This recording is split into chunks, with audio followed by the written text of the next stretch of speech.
Saúdo a amada igreja com a graça e a paz do nosso Senhor Jesus Cristo. Abramos as nossas Bíblias, queridos irmãos, em 1 Coríntios, capítulo 16. Daremos continuidade hoje à série que temos visto nos cultos vespertinos aqui da Igreja Central. Estamos chegando ao final dessa carta, e apesar de ser um momento de conclusão da carta, ainda temos várias lições a serem aprendidas aqui, desde a introdução da carta até o seu último versículo.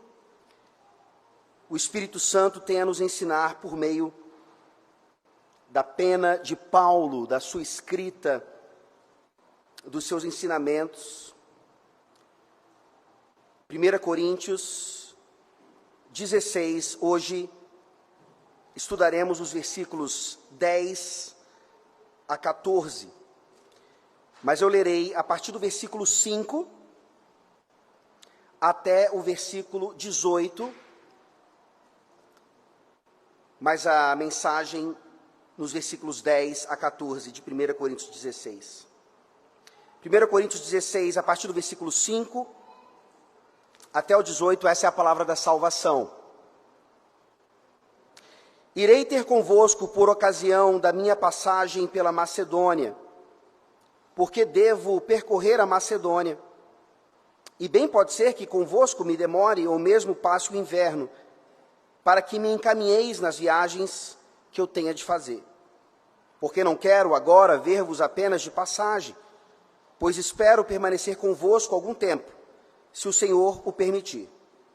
Ficarei, porém, em Éfeso até o Pentecostes, porque uma porta grande e oportuna para o trabalho se me abriu, e há muitos adversários. E se Timóteo for, vede que esteja sem receio entre vós, porque trabalha na obra do Senhor, como também eu. Ninguém, pois, o despreze, mas encaminhai-o em paz, para que venha ter comigo, visto que o espero com os irmãos. Acerca do irmão Apolo, muito lhe tenho recomendado que fosse ter convosco em companhia dos irmãos, mas de modo algum era a vontade dele ir agora. Irá, porém, quando lhe deparar boa oportunidade. Sede vigilantes, permanecei firmes na fé, portai-vos varonilmente, fortalecei-vos. Todos os vossos atos sejam feitos com amor. E agora, irmãos, eu vos peço o seguinte: sabeis que a casa de Estéfanas são as primícias da Acaia e que se consagraram ao serviço dos santos. Que também vos sujeiteis a esses tais, como também a todo aquele que é cooperador e obreiro. Alegro-me com a vinda de Estéfanas e de Fortunato e de Acaico, porque estes supriram o que da vossa parte faltava. Porque trouxeram refrigério ao meu espírito e ao vosso. Reconhecei, pois, a homens como estes. As igrejas da Ásia vos saúdam. No Senhor, muito vos saúdam Áquila e Priscila, e bem assim a igreja que está na casa deles. Todos os irmãos vos saúdam. Saudai-vos uns aos outros com ósculo santo. A saudação escrevo-a eu, Paulo, de próprio punho. Se alguém não ama o Senhor, seja anátema. Maranata. A graça do Senhor Jesus seja convosco. O meu amor seja com todos vós em Cristo Jesus. A leitura era até o 18, mas eu terminei a carta, lembrando que os versículos que estudaremos agora são dos versículos 10 a 14. Para a glória de Deus, vamos orar. Senhor Todo-Poderoso, obrigado por esse momento em que já lemos a Tua palavra, já fomos exortados pela mesma, já apresentamos ao Senhor, ó Deus, as nossas oferendas, e assim esperamos agora que, pela Tua graça e misericórdia, o Senhor nos visite poderosamente por meio da pregação da palavra, a pregação do Evangelho, nesses versículos quase finais da carta de Paulo aos Coríntios. Ó Deus, abre os nossos ouvidos, nos dá atenção devida para essas instruções finais, mas não menos importantes, que Paulo, inspirado pelo Espírito Santo, trouxe àquele povo no primeiro século, e que traz a nós também nessa noite, pois a tua palavra é viva e eficaz. Ó Deus, continua salvando pecadores deles mesmos, e edifica o teu povo, que se reúne na igreja central de São Sebastião. Em nome de Cristo Jesus, o nosso Salvador, que nós oramos. Amém. Paulo, ao terminar a carta aos Coríntios, a sua primeira carta, ele não está apenas aqui encerrando formalmente um pedaço ou um exemplo de literatura, uma epístola. Assim como ele faz em outras epístolas, Paulo ainda está trazendo lições importantes. E ao trazer essas lições, ele também faz uma espécie de revisão de tudo aquilo que ele ensinou ao longo dessa epístola. E vocês já estão estudando a carta há algum tempo. Eu e minha família chegamos e já pegamos a igreja no decorrer do estudo dessa carta. E assim eu pergunto aos irmãos, olhando para trás, olhando para esses vários domingos, várias semanas de ensinamento, baseado na carta aos Coríntios, o que os irmãos já aprenderam? O que mais saltou aos olhos dos irmãos? Vamos lembrar que Paulo começa essa carta mostrando que aquela igreja, apesar de ser uma igreja extremamente problemática, era uma igreja composta por santos. E isso imediatamente faz com que nós nos identifiquemos com essa carta. Qualquer igreja, em qualquer tempo, em maior ou menor grau, ela vai demonstrar problemas na santidade. Apesar de ser composta por santos, já separados por Deus, para viver no mundo caído, esses santos não são ainda tão santos assim. Essa é a nossa realidade.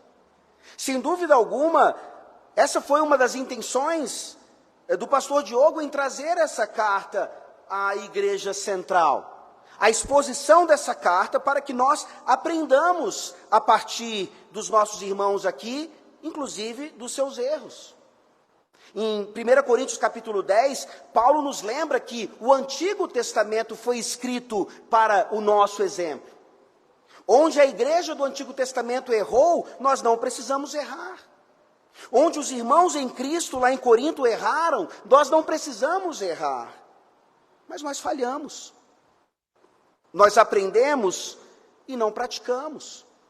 Então assim, a carta ela continua sendo e continuará, assim como toda a Bíblia, até a volta do Senhor Jesus Cristo, como o livro base, o ensinamento que nós precisamos para sermos cada vez mais santos.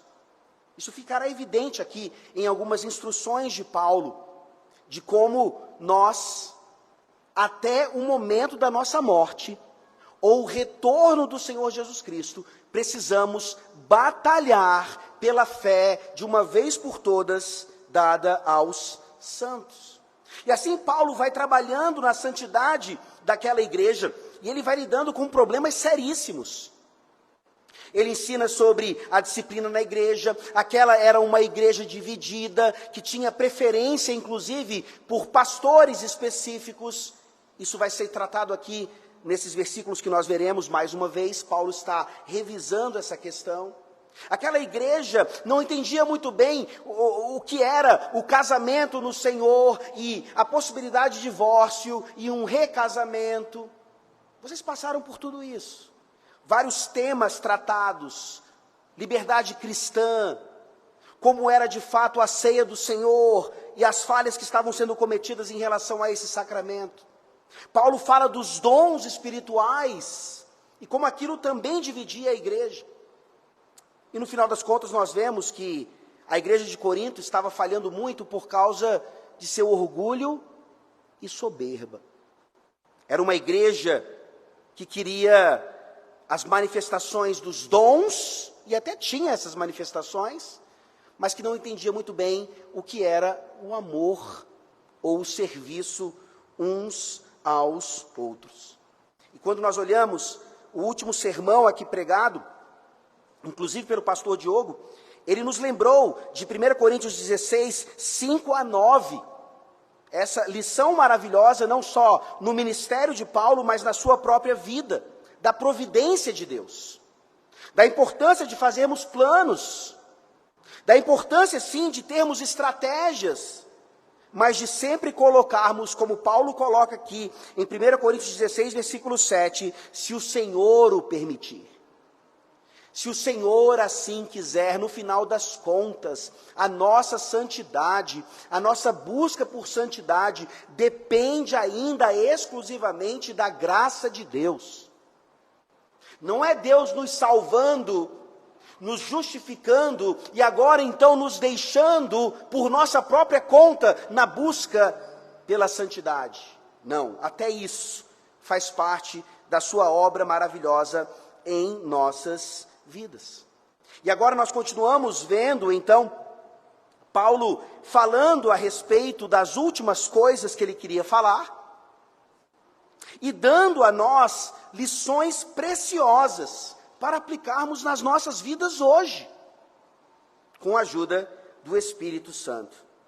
Nós veremos então nos versículos 10 a 14 a seguinte lição, de uma forma geral, por meio de várias lições. A santidade da igreja depende do ministério da palavra. Em outras palavras, sem o ministério da palavra, não tem como uma igreja ser santificada. Sem o ministério da palavra, não tem como você ser santificado. Sem o ministério da palavra, não tem como a sua família ser santificada. E eu espero que você já tenha entendido hoje que essa é a sua missão também, em ser edificado cada vez mais no Espírito Santo. E é por isso então que a santidade da igreja depende do ministério da palavra e do fortalecimento do Espírito em amor.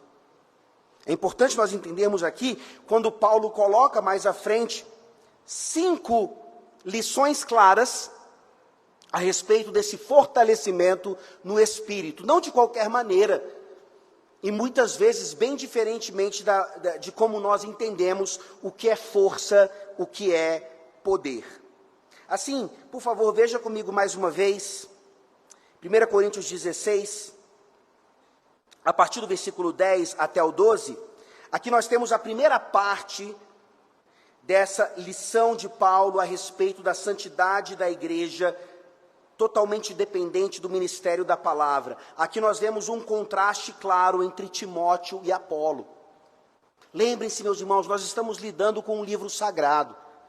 Nós estamos lidando com um livro, sim, essa carta foi escrita por Paulo, ele mesmo disse, nós lemos lá. A saudação escrevo a eu, Paulo, de próprio punho. Mas nós cremos também que Paulo foi inspirado pelo Espírito Santo. Esse é um livro divino, não meramente humano. E o Espírito Santo, então, aqui, ele está nos dando esse contraste entre Timóteo e Apolo, não por acaso. Estava dando esse contraste aos irmãos daquela época, que tinham um relacionamento mais direto com Timóteo e Apolo, mas nos ensina hoje, nos nossos relacionamentos com a liderança da igreja. E esse contraste, então, nos mostra a importância do ministério da palavra.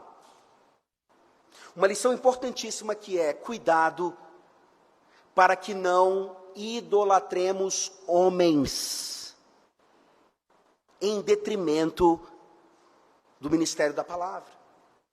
Isso é muito possível, acontecia não só naquela igreja que tinha uma tendência à soberba, mas pode acontecer facilmente hoje nos nossos dias. Leamos mais uma vez, versículos 10 a 12, o contraste entre Timóteo e Apolo.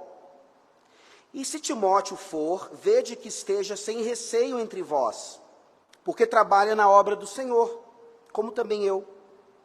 Ninguém, pois, o despreze. mas encaminhai-o em paz, para que venha ter comigo, visto que o espero com os irmãos. Acerca do irmão Apolo, muito lhe tenho recomendado que fosse ter convosco, em companhia dos irmãos, mas de modo algum era vontade dele ir agora. Irá, porém, quando lhe deparar boa oportunidade. Uma lição preciosa que nós tiramos desse contraste aqui, em primeiro lugar, é que Paulo não trabalhava sozinho. Agora imaginem a possibilidade que Paulo tinha. Ele era apóstolo. Paulo escreveu, inspirado pelo Espírito Santo, a maior parte do Novo Testamento. Imaginem a autoridade que Paulo podia trazer para ele mesmo, inclusive em detrimento a outros servos ou conservos dele à época. Ou seja, Paulo poderia ter uma tendência muito grande àquilo que hoje nós chamamos de episcopalismo, ou seja, Paulo mandava na igreja, o que Paulo dizia, todos tinham que obedecer, independentemente de outros. Paulo resistiu a Pedro face a face. Paulo teve ele foi levado, como 2 Coríntios nos ensina, aos céus, e depois foi dado um espinho na carne a ele para que ele não se ensoberbecesse. Paulo poderia muito bem se considerar o Papa da igreja. Mas Paulo entendia muito bem que essa nunca foi e nunca será a vontade do Senhor. Por isso, cuidado, meus irmãos, quando numa igreja, em qualquer lugar, um homem se levantar de tal maneira. E isso geralmente acontece com expressões como, ai de você se mexer com o ungido do Senhor. Geralmente, quando alguém diz isso, ele está querendo se proteger de alguma coisa. E é sua obrigação mexer sim com o ungido do Senhor, se ele estiver errado, se ele estiver em pecado, ele precisa ser exortado, em amor. Paulo mostra aqui, e ele vai continuar falando sobre isso, como nós já lemos, mostrando que o ministério não era de Paulo. O ministério da palavra não estava reservado ou limitado a Paulo apenas. Ele fala muitas vezes de cooperadores, e aqui ele está citando pelo menos 2. E vejam que privilégio, meus irmãos, então, nós estarmos em uma igreja como essa. O ministério da palavra não é do pastor Diogo. O ministério da palavra não é de qualquer homem específico. O ministério da palavra é manifestado nas igrejas locais, onde Deus sim levanta homens para isso. É um privilégio, então, para as ovelhas e para o próprio pastor da igreja, ter uma pluralidade de liderança. O pastor Diogo não pastoreia essa igreja sozinho.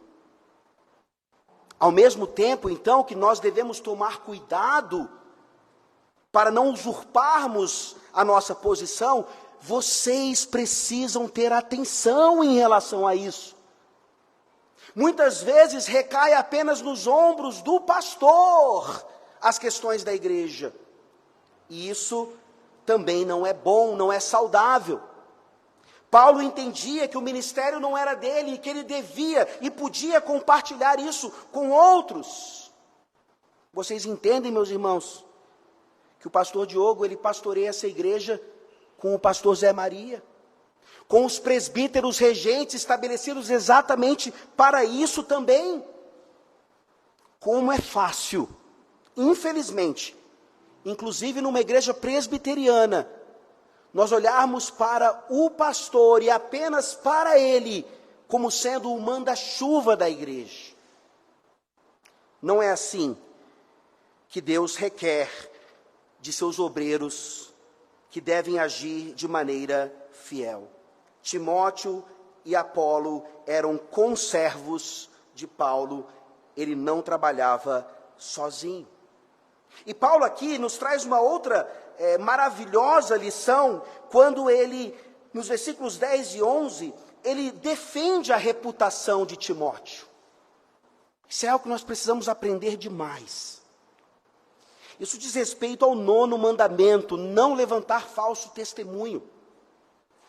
O 9º mandamento, ele não apenas nos ensina a não mentir, ou a não falar mal de pessoas, mas o 9º mandamento também nos ensina a lutar pela reputação das pessoas. E aqui qual é a sua tendência? Quando alguém vem até você falando mal de alguém, a sua tendência é alimentar aquilo? Ou a sua tendência é, peraí, o que nós estamos fazendo com a reputação dessa pessoa? Paulo aqui, ele está fazendo algo que ele mesmo experimentou em sua vida. Abra sua Bíblia, por favor, em Atos capítulo 9 agora. Atos 9. Vocês se lembram, Saulo, perseguidor da igreja, Saulo era temido, claramente inimigo da igreja.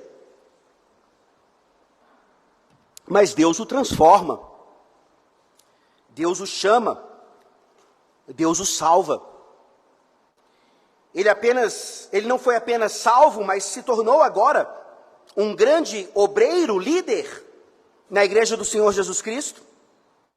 E lá em Atos 9, a partir do versículo 26, nós lemos assim: tendo chegado a Jerusalém, procurou juntar-se com os discípulos. Todos, porém, o temiam, não acreditando que ele fosse discípulo. Mas Barnabé, tomando-o consigo, levou-o aos apóstolos e contou-lhes como ele vira o Senhor no caminho, e que este lhe falara, e como em Damasco pregara ousadamente em nome de Jesus. Estava com eles em Jerusalém, entrando e saindo, pregando ousadamente em nome do Senhor. Falava e discutia com os helenistas, mas eles procuravam tirar-lhe a vida. Então vejam como Barnabé lutou pela reputação de Paulo. Barnabé poderia ter olhado para a reação dos discípulos lá e pensado assim: eu não vou me meter nessa situação. Eu vou me colocar numa enrascada se eu colocar a minha mão no fogo por Paulo. Barnabé não temeu. Barnabé fez o que nós, enquanto santos, precisamos fazer.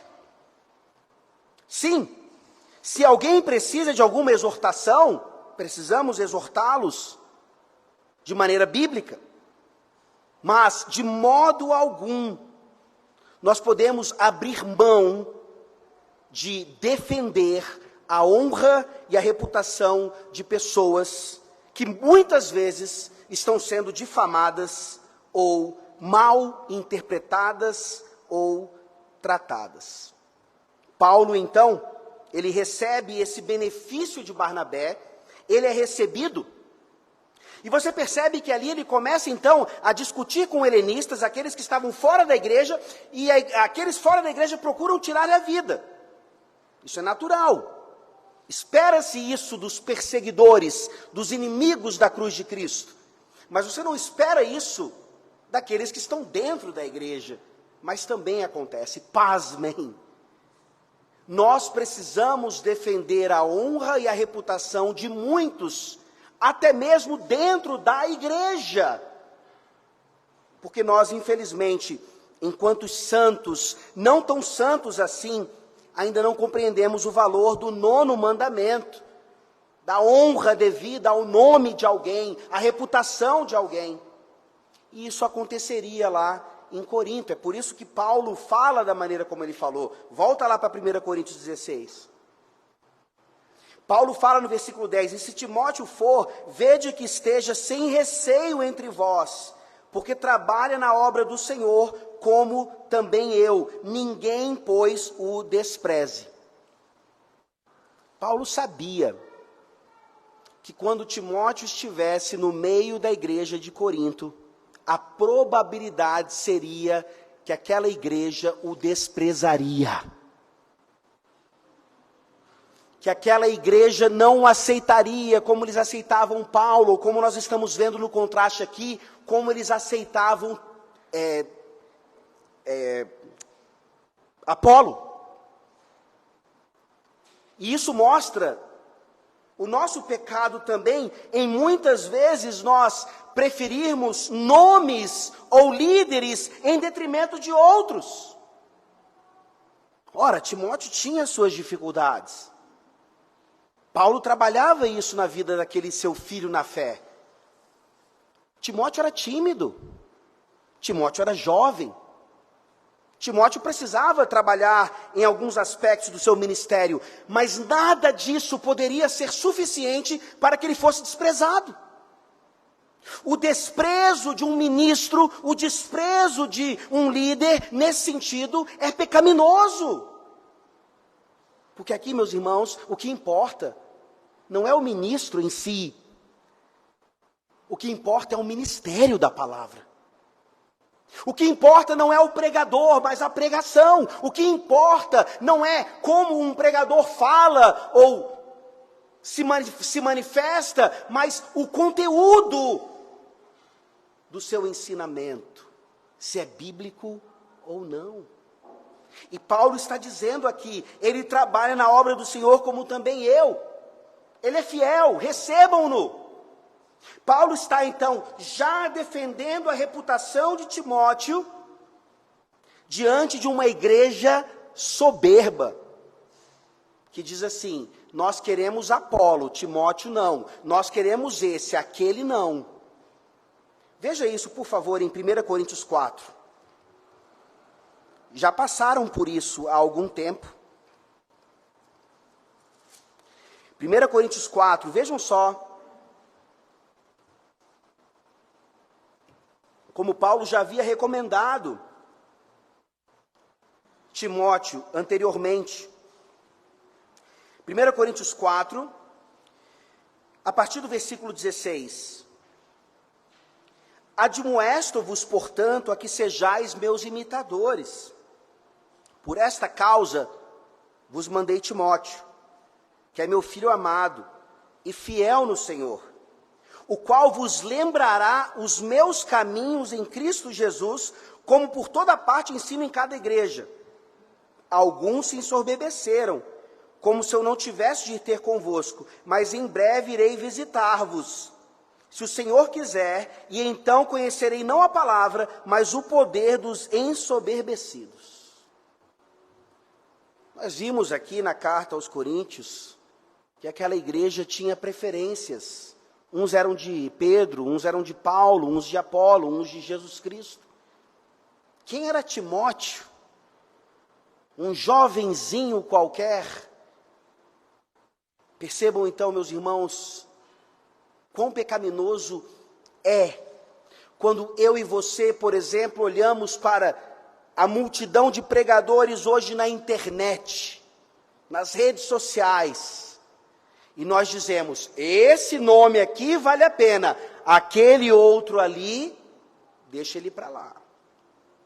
Isso é terrível aos olhos de Deus, porque é Deus quem levanta esses homens, é Deus quem separa esses homens, e quem somos nós para colocar um homem acima de outro, e isso geralmente de acordo com as nossas preferências pessoais, como eram as preferências pessoais daquela igreja.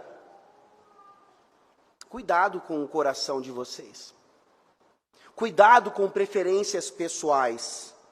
Lembrem-se que aqui, Paulo fazendo esse contraste, ele está, na verdade, mostrando a importância do ministério da palavra, a despeito de quem ali traz essa palavra. Em 2 Coríntios ele vai trabalhar muito bem isso, quando ele fala que cada ministro, quer seja Timóteo, quer seja Apolo, quer seja Paulo, quer seja Pedro, ele é um vaso de barro. O que importa é o tesouro contido nesse barro, nesse vaso. E assim então, Paulo defende a reputação de Timóteo, ele exorta a igreja a receber Timóteo e a entender também a situação de Apolo. Volte lá, por favor, para 1 Coríntios 16. Paulo fala então para que Timóteo fosse recebido, E Timóteo pastorearia aquela igreja então, e também seria enviado, encaminhado por aquela igreja para se encontrar com Paulo. Ou seja, Paulo está dizendo, participem do ministério de Timóteo. Respeitem-no, apoiem-no. Sejam uma igreja que manifesta o amor a Deus, honrando aquele ministro. E aí no versículo 12 ele diz, acerca do irmão Apolo, muito lhe tenho recomendado que fosse ter convosco, em companhia dos irmãos, mas de modo algum era a vontade dele ir agora. Irá, porém, quando lhe deparar boa oportunidade, se lhe deparar boa oportunidade. Há uma certa ironia aqui, pelo menos aparente.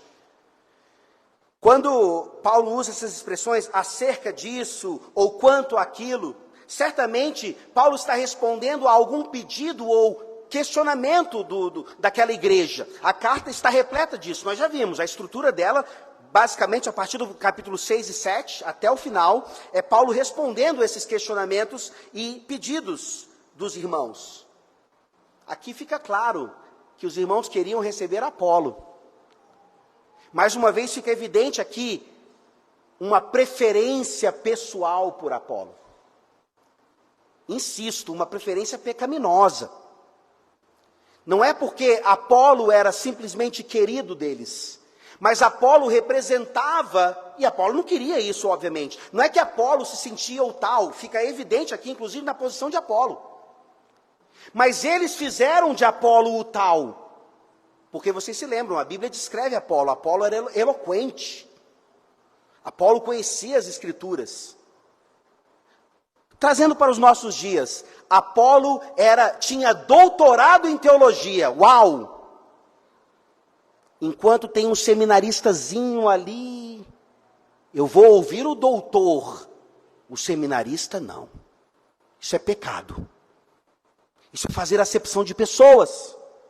E eles então queriam que Apolo viesse. E onde está a ironia aqui? Paulo diz, olha, eu recomendei a Apolo. Eu disse, Apolo vai ter com eles. E muito provavelmente Apolo disse assim, eu ir para Corinto? Não. Pelo menos não agora. Apolo entendia também essa questão em relação a ele. Apolo entendia por que eles queriam o seu nome. E ele então, talvez até trazendo uma lição para aquela igreja, ele diz para Paulo, não vou. Quando houver a oportunidade verdadeira, aí sim eu estarei lá. E isso mostra para nós então, que é Deus quem guia todas essas coisas. Que é Deus quem determina quem vai estar em alguma igreja em determinado momento. Porque isso mostra a unidade da igreja. Isso mostra que o pastor Diogo, ele pode sim ter um período de férias e não estar presente durante 2 domingos, e mesmo assim a igreja continuar da mesma forma que ela é. Porque existe uma unidade, uma corporatividade de liderança, que dividem os encargos, e que mostra exatamente que não deve haver, então, esse tipo de pensamento no meio da igreja. Vejam a importância do ministério da palavra para essa unidade também. E louvado seja Deus, porque Ele continua levantando homens com diferentes características para guiar o seu povo e continuar trazendo as mesmas instruções que Paulo traz. E aqui nós chegamos à segunda parte da mensagem, nos versículos 13 a 14. Leiamos aí mais uma vez. Nós temos aqui Paulo claramente nos dando 5 lições a respeito da nossa batalha pela santidade, ou a batalha pela fé de uma vez por todas dada aos santos. Vejam aí versículos 13 e 14, instruções para o fortalecimento da igreja no Espírito e em amor. Sede vigilantes, permanecei firmes na fé, portai-vos varonilmente, fortalecei-vos. Todos os vossos atos sejam feitos com amor. Ele está terminando a carta. Ele está resumindo a carta. Tudo isso que ele diz aqui, ele já tratou anteriormente com maiores detalhes. Ele está inclusive nos ensinando aqui o que é uma boa conclusão para um texto. Ele introduziu o texto, ele explicou no conteúdo do texto, e agora ele está trazendo à nossa memória mais uma vez, de maneira resumida, o que nós precisamos fazer o tempo todo. E os irmãos, obviamente, devem estar acompanhando aí a guerra lá na Palestina. E os irmãos devem ter percebido que, há um pouco mais de uma semana, Israel foi surpreendido por um ataque do Hamas. Mas isso nos causa estranheza, pois Israel tem um dos melhores exércitos do mundo, uma tecnologia antimísseis que protege aquele frágil país em termos de localização e estando rodeado por vários inimigos. Como é que o setor de inteligência de Israel não pôde captar ou perceber uma invasão tão absurda e grande como essa? Não sabemos exatamente o que acontece ali, não temos informação sobre isso, mas nós podemos, pelo menos, concluir que, de alguma forma, eles não foram vigilantes. De alguma forma, eles estavam preparados, eles estão sempre preparados, eles sabem que a qualquer momento isso podia acontecer, mas aconteceu. Onde esteve a falha, não sabemos, mas a falha aconteceu porque faltou algum tipo de vigilância. E isso é uma ilustração perfeita para as nossas vidas, queridos. Como vai o seu casamento, como vai a sua família, como vai a criação dos seus filhos, como vai a sua vida de devocional particular. A nossa tendência é baixarmos as guardas. Está tudo bem no trabalho, está tudo bem na minha vida. Eu estou numa zona de conforto, quando eu menos espero, o inimigo ataca, e ataca forte. E aí você se pergunta, o que aconteceu? Querido irmão, você baixou a guarda. Você não entendeu que a sua caminhada com Cristo, ela não apenas começa e entra aí num voo de cruzeiro. O piloto lá deixa no piloto automático, ele vai dar uma descansada, ficar batendo papo com o copiloto, e o avião está lá. A vida cristã é vigilância o tempo todo. Não foi isso que o próprio Senhor Jesus Cristo ensinou aos discípulos lá no Getsêmani? Ele falou ali diversas vezes, vigiai e orai. O espírito está preparado, mas a carne é fraca. Queridos irmãos, se nós não vigiarmos, nós vamos cair, é inevitável. O diabo é como um leão que está ao nosso redor querendo nos devorar. Se nós não tomarmos cuidado, se nós baixarmos as guardas, o inimigo vem e ataca feio. Sede vigilantes. Não à toa, Paulo aqui está trazendo uma série de imperativos ou lições que tem a ver com guerra. E se você é crente, você está em guerra. Se você é cristão, se você é salvo por Jesus Cristo pela graça, mediante a fé somente, você está constantemente em guerra. Por isso, além de sermos vigilantes, Paulo diz claramente, permanecei firmes na fé. Percebemos aqui que todos esses imperativos, eles não podem ser vistos de maneira estanque, né? Primeiro eu sou vigilante, ok, cumpri isso aqui, então agora eu vou permanecer firme na fé. Não, tudo está acontecendo ao mesmo tempo. É como se nós estivéssemos olhando para isso como se fosse uma espiral, ao invés de ser algo sequenciado. Eu preciso vigiar, eu preciso ser vigilante, e fazer isso, para ser vigilante, eu preciso estar firme na fé. E o que é estar firme ou permanecer firme na fé? Aqui a fé não é uma ideia do crer, ou de você ter fé, e isso te ajudar em alguma coisa. Não. A fé aqui, na verdade, é uma manifestação do objeto ou daquilo, do conteúdo do que você crê. Permanecei firmes naquilo que já foi manifestado como sendo algo que vem da parte de Deus para a sua vida. Não só na teoria, mas principalmente na prática. Em outras palavras, permanecei firmes na doutrina. Conheçam a palavra de Deus, conheçam os ensinamentos da palavra, e assim permanecei firmes nisso. Permaneçam firmes nisso, independentemente das circunstâncias. Não existe argumentação do tipo, lá na década de 50, os nossos avós tinham condições de cumprir tal coisa. Hoje, no século 21, é impossível que nós façamos isso. A palavra de Deus é imutável. A palavra de Deus permanece. E nós não podemos nos amoldar à cultura ou às suas mudanças. Permanecermos firmes significa isso. A despeito das transformações que acontecem lá fora. E vocês têm percebido o quanto, porque a igreja não foi vigilante, o quanto ela não tem permanecido firme na fé. Quantas igrejas hoje aceitam pecados abomináveis ao Senhor como se fosse algo normal?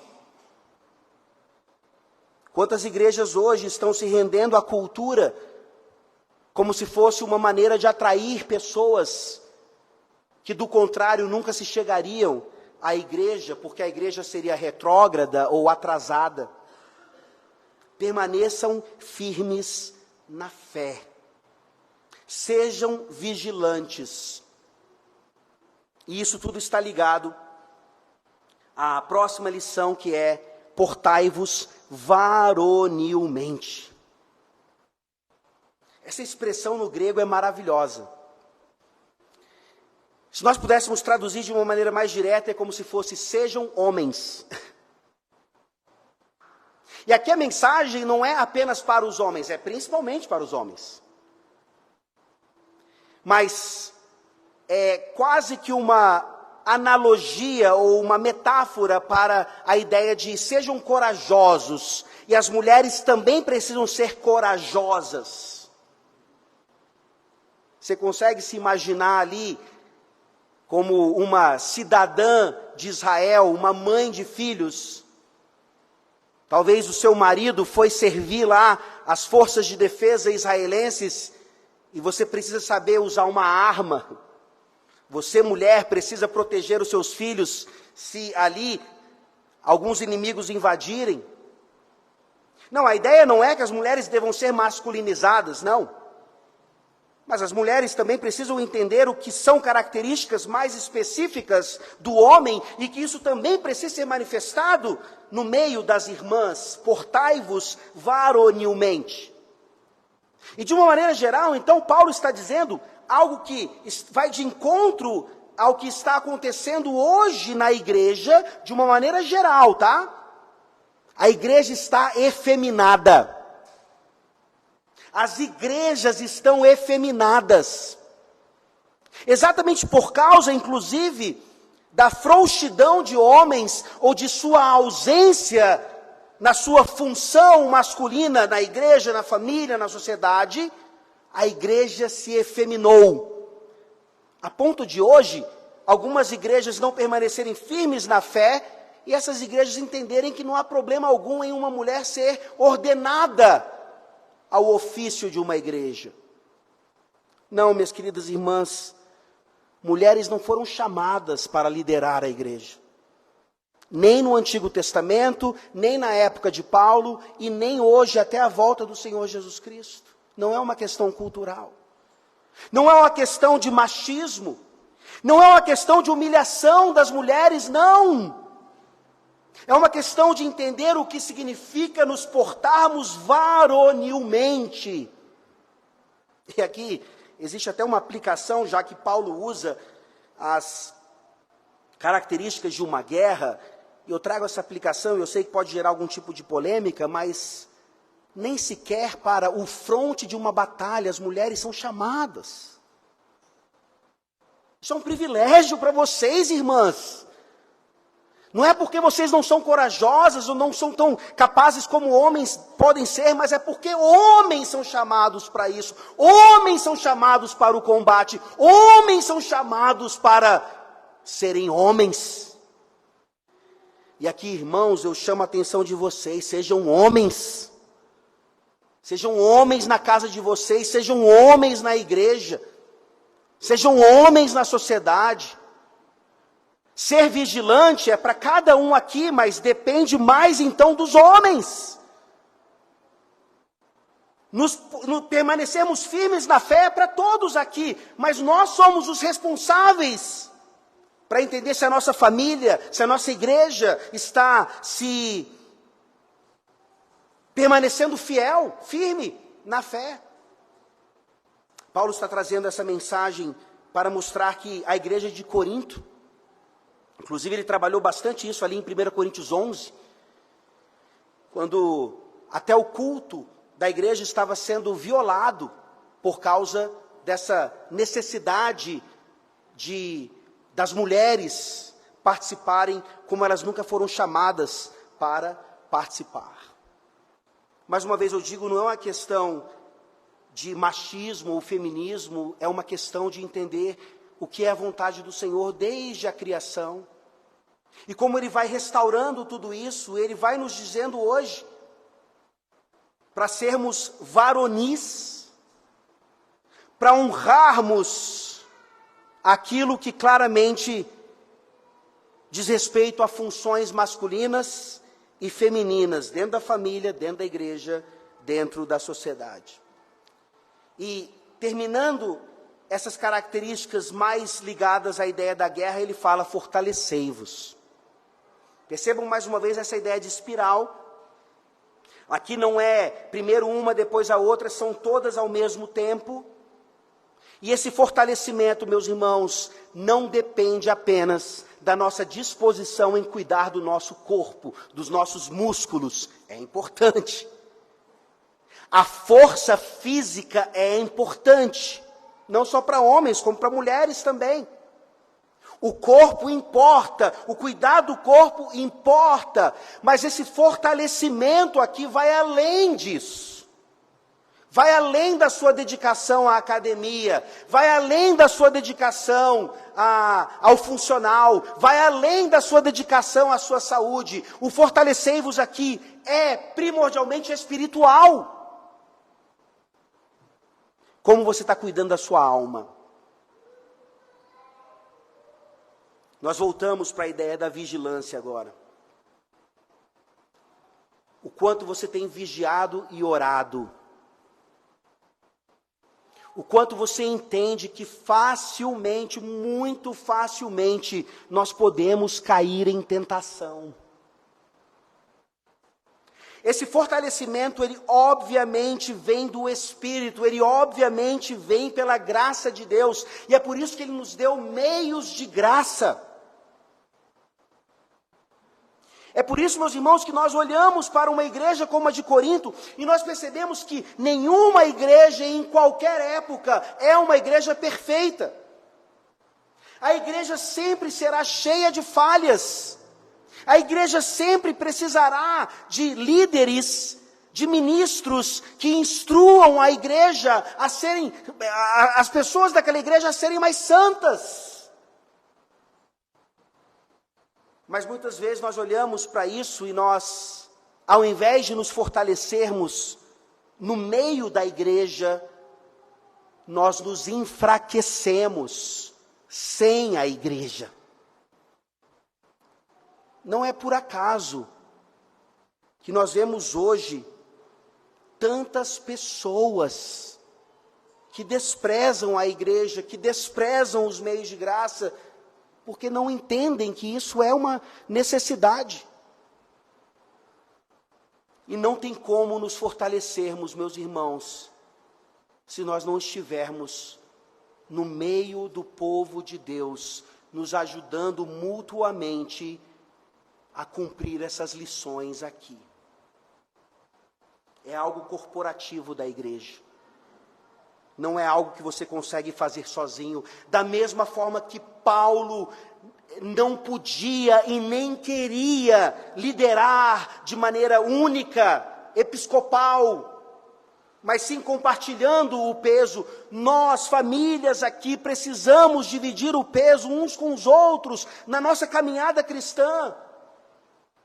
E assim Paulo, então, conclui com a última lição. Ele fala no versículo 14, todos os vossos atos sejam feitos com amor. É maravilhoso isso. Porque nós podemos ser vigilantes, nós podemos permanecer firmes na fé, nós podemos nos portar varonilmente e nos fortalecermos, e ao fazermos isso sem amor, nós nos tornamos péssimos cristãos, se é que podemos nos chamar de cristãos. Vocês se lembram da lição de Paulo, lá em 1 Coríntios 13? Quando ele fala, ainda que eu desse a minha vida, ainda que eu falasse a língua dos anjos, ainda que eu vendesse tudo, desse aos pobres, se não houver amor, é tudo inútil. Ou seja, uma igreja pode até ser bem doutrinada, digamos assim, e bem instruída na liderança masculina e nas funções dos homens e das mulheres, mas se não houver amor, aquela igreja ainda não foi de fato vigilante, firme na fé. A divisão das funções na igreja é apenas aparente e o fortalecimento de nada adianta. Tudo deve ser feito em amor. E percebam que não é qualquer amor. Porque é interessante, vejam aqui, quando você é firme na fé, quando você tem uma convicção doutrinária, a Bíblia diz isso. Você hoje é julgado mesmo dentro da igreja. Você é firme na fé, alguém diz, mas você está faltando amor. Você permanece firme na doutrina, está faltando amor. E você diz, não. Amor não é meramente um sentimento, ou nem sequer abrir mão de alguma coisa que Deus estabeleceu. Afinal de contas, a Bíblia define para nós que amor é cumprir aquilo que Deus manifestou, aquilo que Deus estabeleceu.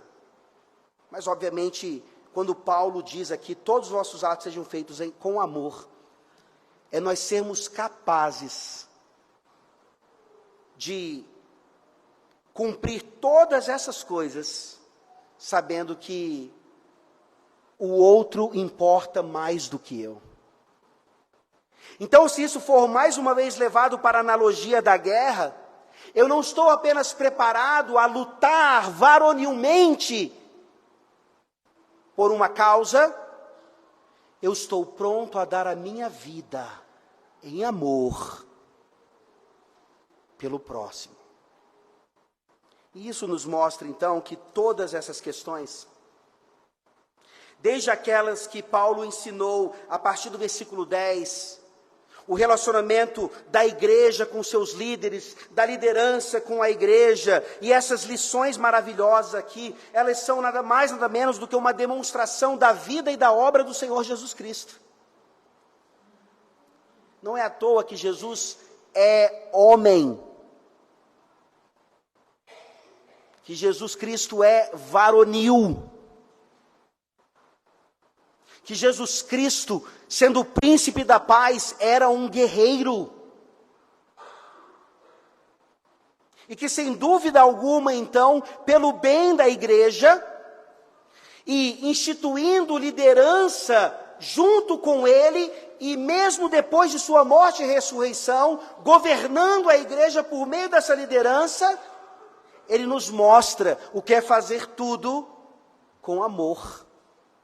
Amor tal que ele foi capaz de realizar a maior batalha de todas na cruz do Calvário.